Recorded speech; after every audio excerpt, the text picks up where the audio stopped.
and we're joined by T.E.E.D, aka Totally Enormous Extinct Dinosaurs. T.E.E.D, how's it going? Very good, thank you. Good. So, just before we get rolling, you've had a lot of support from Radio 1. Annie Mac is a big fan. He also most recently mentioned stuff about Sampha and how much his voice was quite mesmerising. How did you get into the game? How did it all begin for you? How did things begin for me? I mean, I was making music kind of all my life, I guess. You know, I always wanted to write and would try and play things on the piano, but you know, whatever. When I was a kid, and then when I saw my big brother using like early computer programs to make music and stuff, I was like, okay, this is cool. You know, you can get results immediately, which I really liked, because I was brought up kind of as a classically trained musician where you had to write everything down on manuscript paper and then hope that you could find and pay musicians to play it. So the kind of mission to get someone to play your music in that way is extremely long and difficult, but when you have a computer you can make and hear your music so quickly. So that was the very beginning for me, and kind of falling in love with dance music through Jungle and stuff like that. And then this project, I guess, started about 5 or 6 years ago, and that just kind of very slow build, like, you know, became a full-time job for me, as it were, 4 years ago, and I can pay the bills and make music. So sounds pretty amazing. Yeah, it's nice. It's pretty cool. I mean, you played your last set. You've been touring for 4 years, right? That's pretty amazing. Has it felt like 4 years? Has it gone pretty quick, or is it a bit of a blur? Traveling makes things a blur.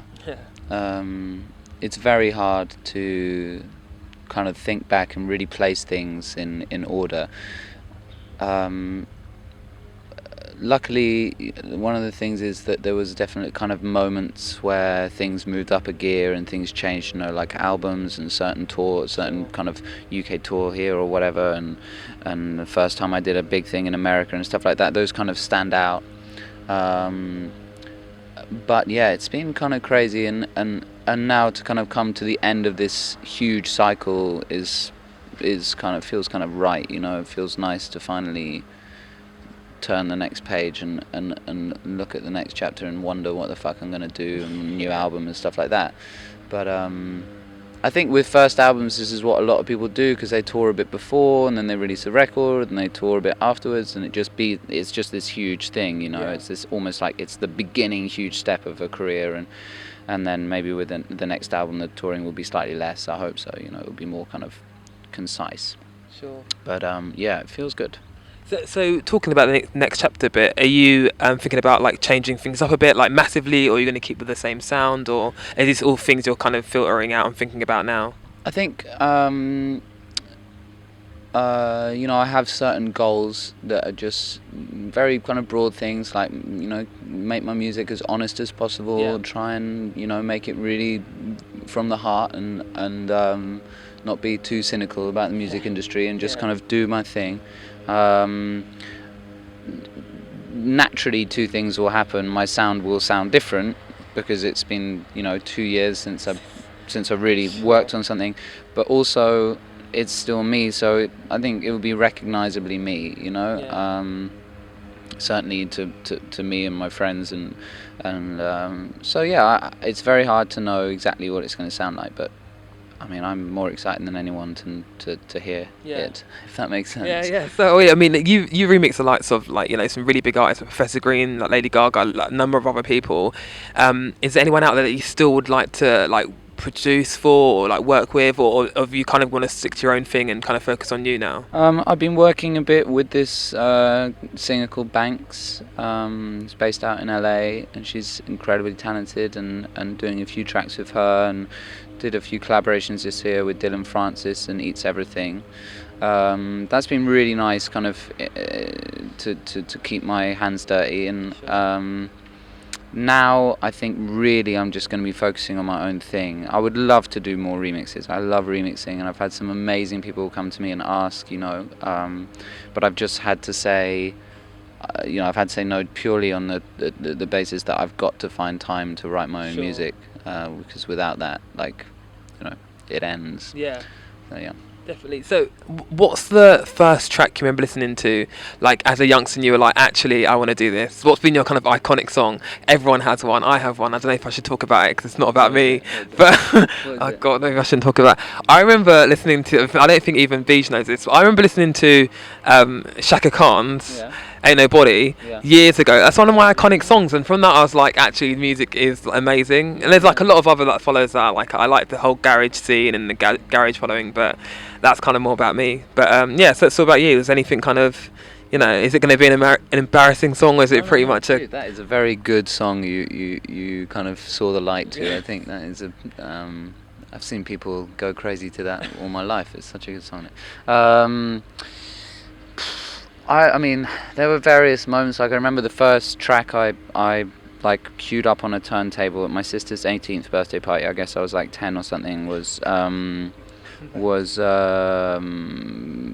Pacific 808, that Pacific State tune, the one with the saxophone. Yeah, exactly. And I remember like holding the vinyl and being like, and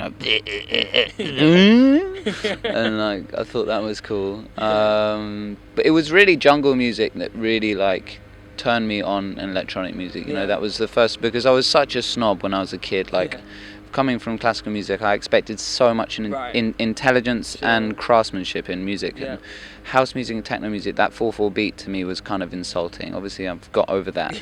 But when I heard these producers making these drum breaks that changed every bar and these crazy sounds that I couldn't play, so I was like, okay, this is where it's at. And I guess the jungle was really the kind of